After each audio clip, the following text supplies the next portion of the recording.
What is going on, you guys? Back in the States. It's a beautiful day out here in Page, Arizona. It is Grinding Stone weekend, and I got invited to participate in Cody Webb and Max Gersten's riding clinic. I'll also be getting to ride his practice bike, so I'll be kickstarting today, but it should be fun to get behind the scenes of what these courses entail and how these guys think, how they ride, and hopefully pick up on some of the techniques.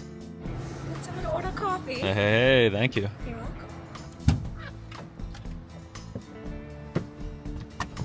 Got about 3 hours of sleep. Whew, gonna be a long day. What are we up to? We are at Cody Webb's Hard Enduro Clinic. And then we're staying for the race tomorrow. Cody has an online training program called CW2 Training. I've been a part of it for a while, and it's a really good resource. Everything from bike setup to body positioning, anything you can imagine you can find on there, and actually interact with Cody Webb. You can post videos and he'll analyze them and get back with you and give you real-time feedback, so it's really cool. I'll have a link down in the description for that. But what I'm really excited for is I get to ride Cody Webb's practice bike. So as most of you know, I only traveled with the 450 this year, and I really didn't want to bring that bike to a hard enduro clinic. Sorry, Honda. So yeah, I'm gonna get to ride Cody's practice bike. Gator's gonna be here as well, and this will be the first time that I've ever ridden a full factory setup. Eager to give you feedback on everything, so let's get right into it. I really wanted to get a shot of whatever's going on here. Seating in the back? Oh, must do tours out here in the desert. This place is beautiful. Yeah, it reminds me a lot of Sedona. I hope we're gonna be on a new gummy tire. It might be the leftover from the Hawaii race, but I know that race was pretty short-lived.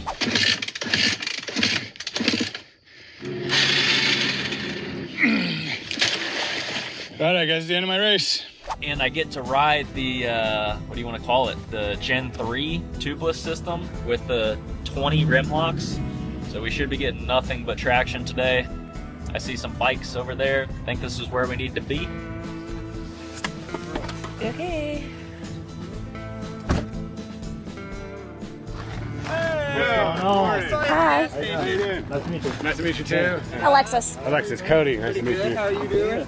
We You got said you were kicking some this quick morning, but mods. the one you're riding, it's a race bike with an E-start. It ain't a let's practice go. bike. There we go.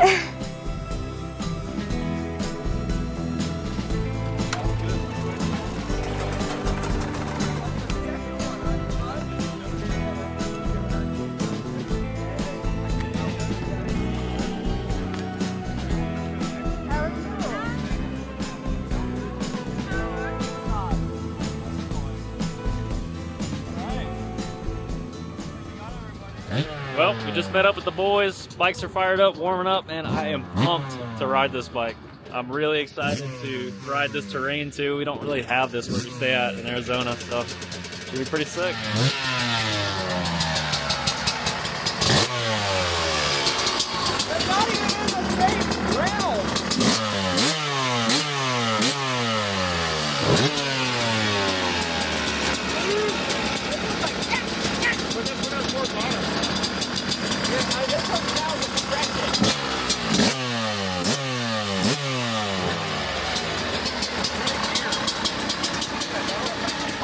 Let's go.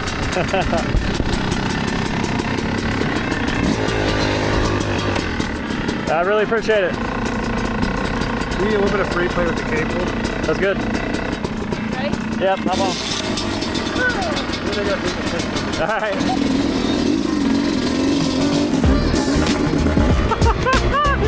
Let's go.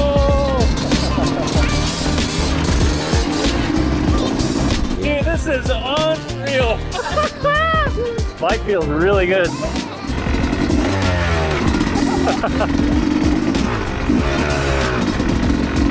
Oh! I think we're just gonna play around, so Okay. film whatever you want.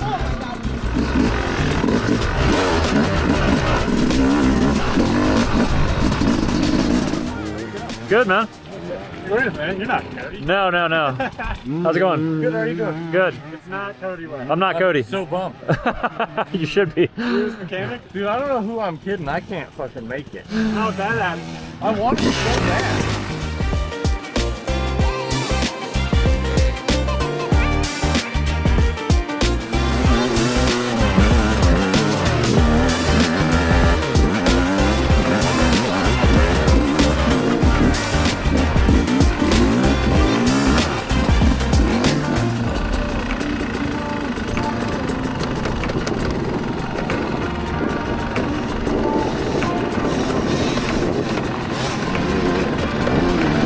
terrifying.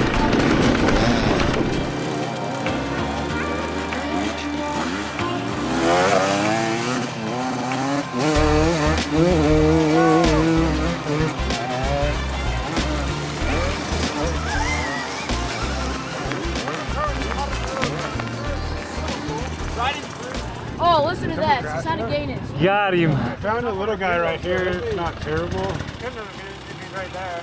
Well, I want to try and work on the guy.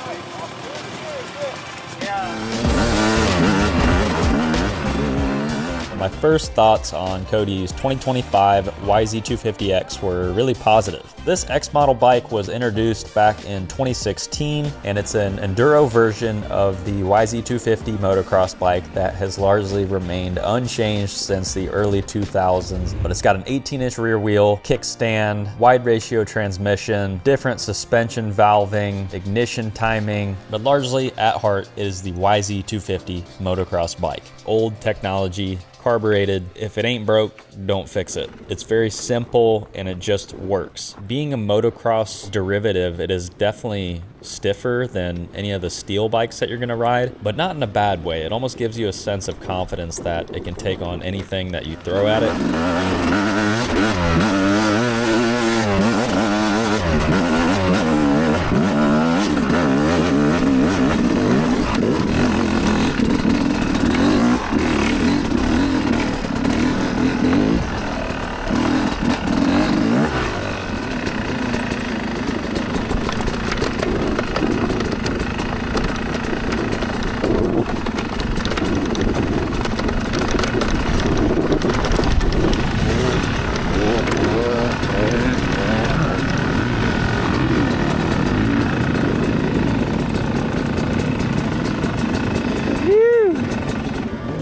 Already arm pump, man. Gotta get all the jitters out.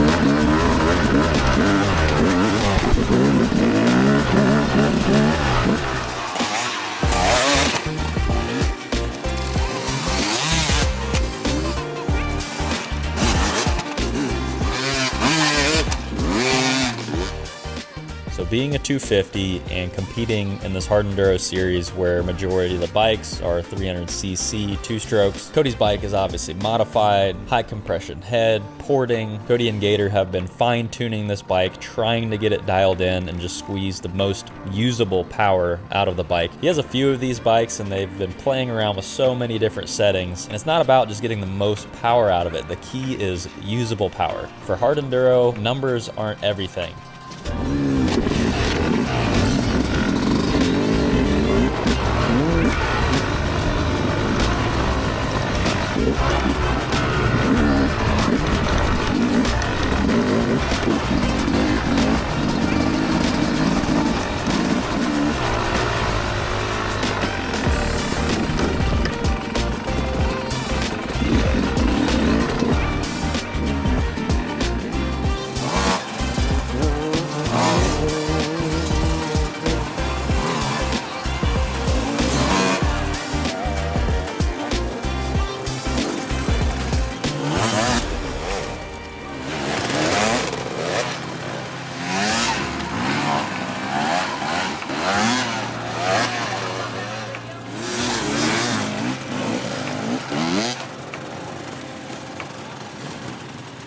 So while the 50cc give or take deficit compared to all of the 300 bikes, it's noticeable in some scenarios where you just flat out need a little bit more power, loose hill climbs where you just have the bike screaming, or just being able to lug in a higher gear at lower speeds. It's not nearly as noticeable as one would think. And with the option of running a big bore kit, it's really not even a big talking point.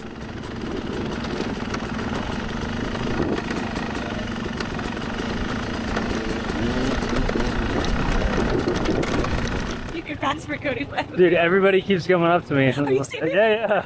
And they're like, oh, I was let down. I want to try and get people to get some consistency. There we go. Do you guys have any questions on this stuff yet, or on the slabs? Yeah, 1,000. One of the problems I have with this type of stuff is the bike getting unsettled, maybe be a little too aggressive right before the hit in the sand, and the rear moving off position from where I want it.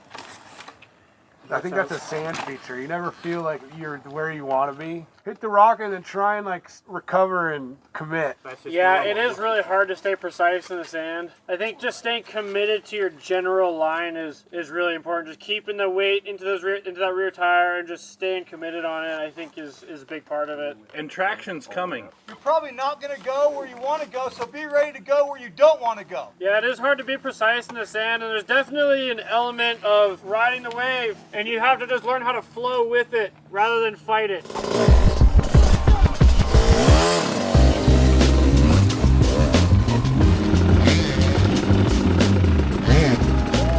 Oh, buddy.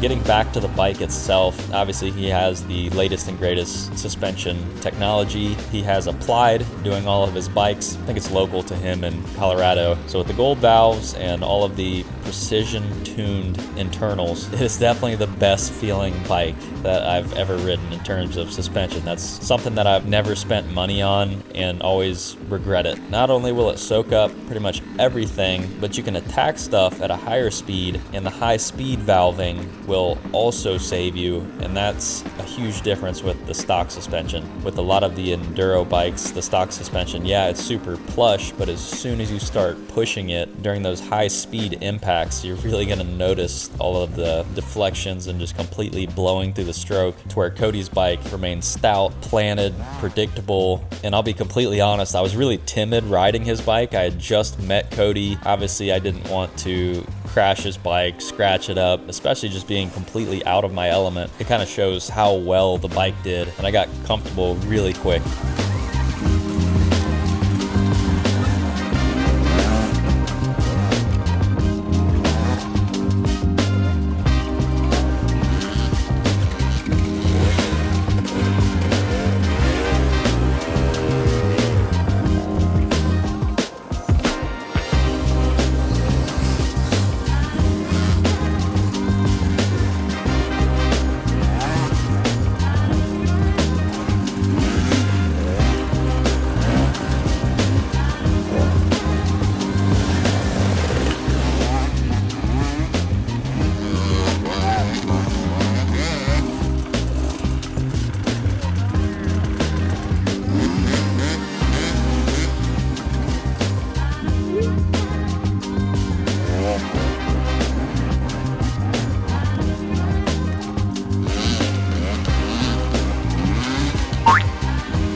All right, you guys, quick break in today's video. We got a little bit more shop space now, and I want to give a big shout out to today's video sponsor, Flexi Mounts. Flexi Mounts makes a bunch of these adjustable storage solutions. So they kindly sent out this 4x8 double tiered rack system. I can't wait to open this thing up and see how it looks.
Well, you guys, about 2.5 hours later, we got it all installed and it looks amazing. As far as the install goes, it was pretty straightforward. The most tedious part was just making sure everything was square. My goal was to be able to put bikes underneath it, and it's actually perfect. Now it is completely adjustable, so if you wanted to, you could configure this in many different ways. You can hang it down a lot lower, you can have it hang higher. You have a lot of adjustment to where your racks are actually gonna sit. It's still rated for 1,000 pounds, so 500 on the top tier, 500 on the bottom. All of the hardware is quality stainless steel. The directions are really straightforward. Highly recommend the Flexi Mount system. If you use my link down in the description, you're gonna save some cash, and I'm sure there's gonna be some sales coming up during Black Friday. But if you made it this far, thank you for your patience. Let's get back to the video.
I keep butt bouncing on the seat. I feel like you're kind of taller too. And Yeah. It like makes life easier. It's like sit there versus like.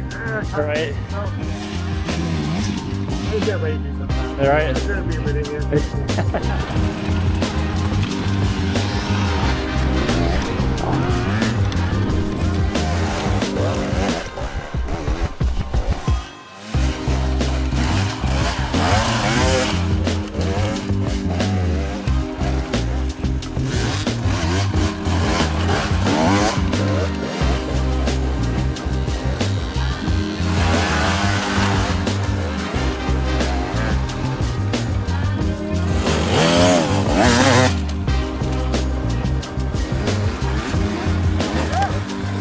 The only crutch is the kickstart. Now the biggest thing to remember is it's not as big a deal for Cody Webb as it is for a guy like me or some of you watching this video. For me, riding this in hard enduro, I'm gonna be stalling it significantly more than Cody. He's just not relying on that starter as much as a more inexperienced rider. So yeah, for the weekend warrior, it is gonna be a big crutch.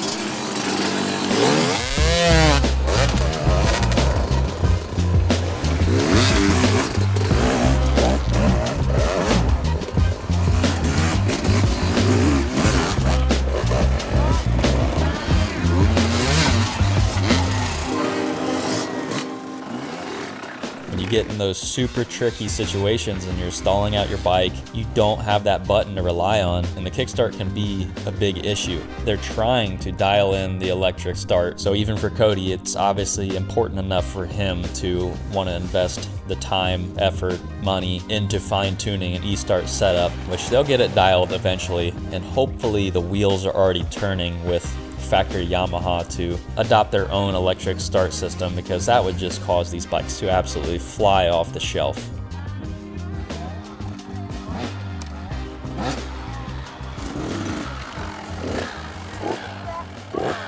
All right, I wanted to say something. So, for the most part, this one's one of those ones where it's got like all those highs and lows we talked about, right?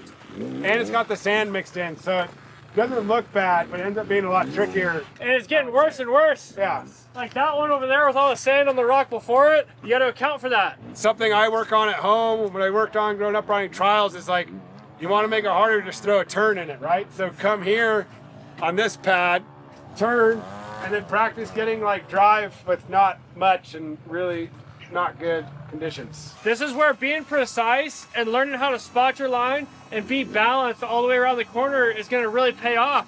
Especially if you come around the corner and you're not really aware of where your rear tire is, but there's a rock like that you run your rear tire in, you're not going to have the drive that you need to get up stuff. So you want to see as much as you can and really try to be precise with your tires and your turn before the obstacle.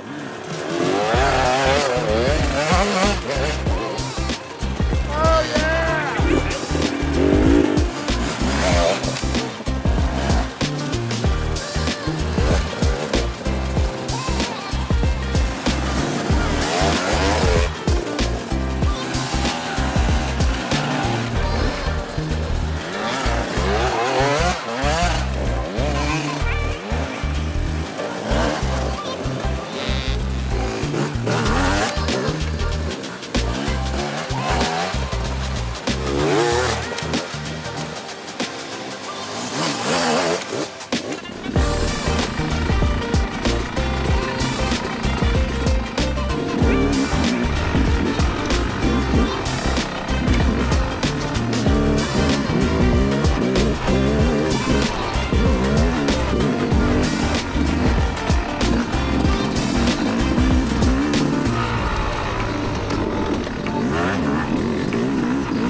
Cool.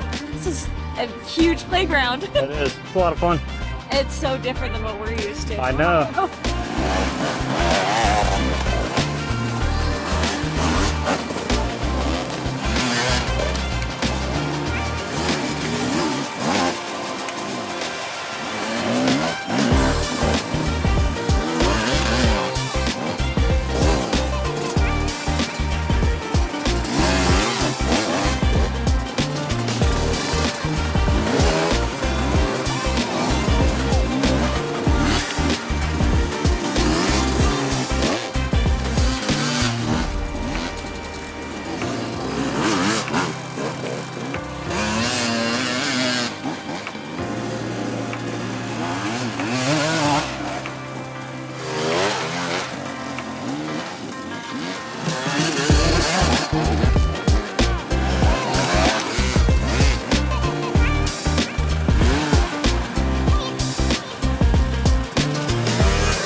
something that I'd never thought about until this weekend, Adam had mentioned it to me, is you can actually get better hole shots on a kickstart bike.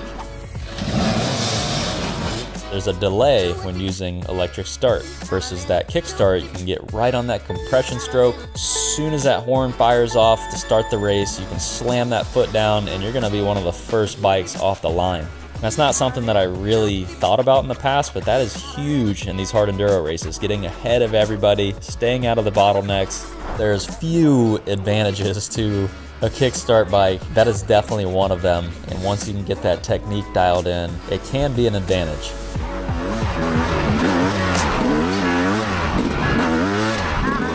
So as far as the development of the YZ250X and whatever is to come in the future, it's a must if they really want to get the most out of these bikes. So I'm not sure what we're going to see over the next few years, if anything. Unfortunately, I think this is largely an emissions issue. You see this with other manufacturers as well. They get grandfathered into these previous models of bikes, and they're not allowed to make certain changes without meeting new regulations. So to see any kind of significant updates, while it is possible, it's definitely unlikely to see much two-stroke development. It almost just doesn't make sense for them to do it financially when it's not their bread and butter. Hard enduro is just not popular here in America like it is overseas. And it's unfortunate because it's a really gnarly sport, but it just doesn't have the watchability aspect like motocross, supercross, even endurocross. It's not as easy to digest, and yeah, all that stuff matters in terms of bike development because it's profit-based. But hey, there's always hope. Let me know down in the comments below, do you think Yamaha has anything cooking in terms of development with two strokes? I know Cody's even spending a lot of time on his four-stroke bike. That's pretty much what all the endurocross guys are using. The 250, 300s, the 350s, just having that consistent power delivery with the four-stroke. More fast-paced, obviously. That's where the two-stroke shines, is the low-speed, super technical, way less fatiguing, and just the heat management. They stay cooler. Four-strokes generate a lot of heat, and for these long, brutal races, while the four-stroke is getting better, it's still just not there yet.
So getting back to Cody's bike, it was an absolute pleasure to ride. I had a blast during this jam session, and big shout out to Cody for letting me ride his bike. Cody and Max put on this collab riding clinic here in Page at the Grinding Stone event. It was a lot of fun. I highly recommend you enter one of these classes in the future. I learned a lot in this short amount of time, and you can also join his CW2 training course online as well if you can't make it out in person. But this bike was a lot of fun to ride. He's obviously got a few podiums now and a first overall, so he's proven that this bike works, and I look forward to seeing the next few years with this program. Rocky Mountain Yamaha, Cody Webb, he's now got Riley Bender on the team. Pretty cool stuff, man. I just like seeing different things. We're gonna go head back to start doing everything else. Sounds good. But he left with the van, so maybe if you can ride it back, Yeah. and then she can come meet you in the van or something. Yeah. Does that Sounds work? good. Yep. Who the heck knows what these guys are going to be riding in the next 10 years? Drop a comment down below. Would you buy a YZ250X in the year 2025 going into 2026? Is it on your radar? Is it something that you would even consider? And if not, what updates would Yamaha need to make in order for you to consider buying one of these bikes? One thing that I haven't even mentioned yet is the price. These bikes are super affordable, thousands cheaper than some of the premium models. So that's obviously a huge factor. The current MSRP for a 2026 YZ250X is $8,200.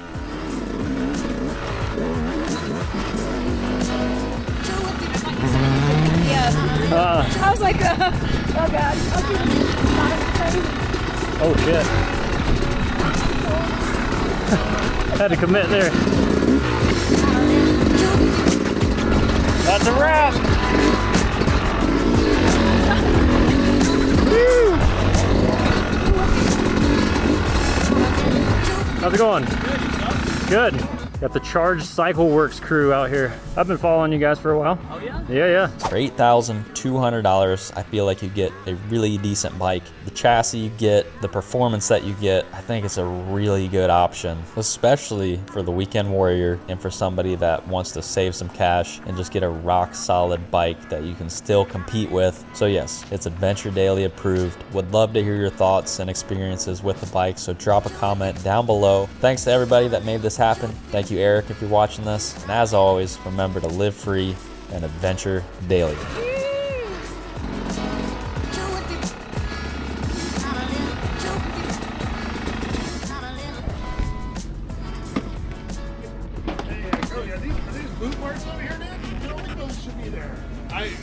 Should be back there, dude. I'm reaching far to, like, you know, put I wasn't out there.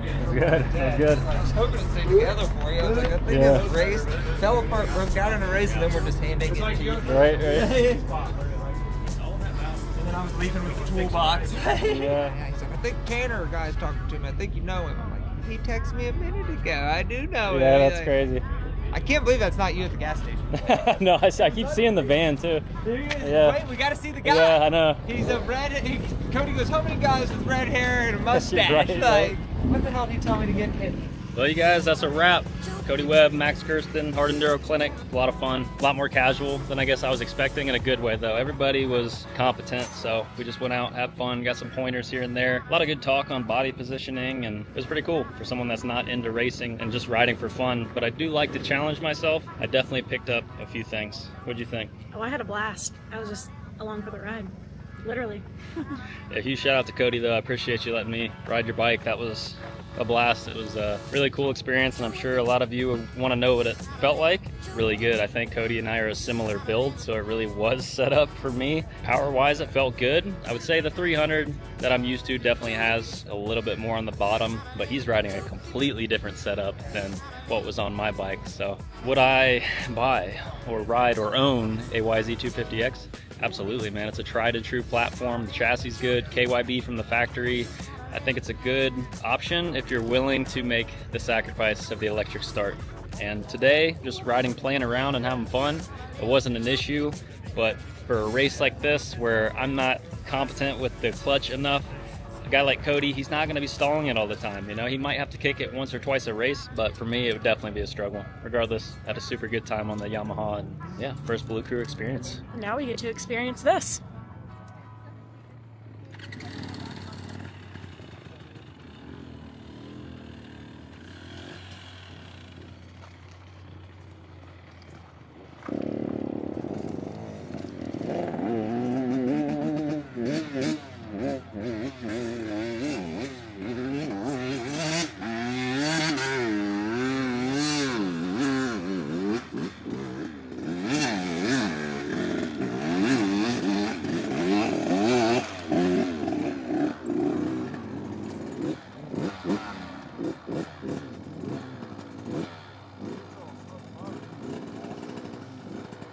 We're gonna go for trail rides. So try and go around the bend up here somewhere.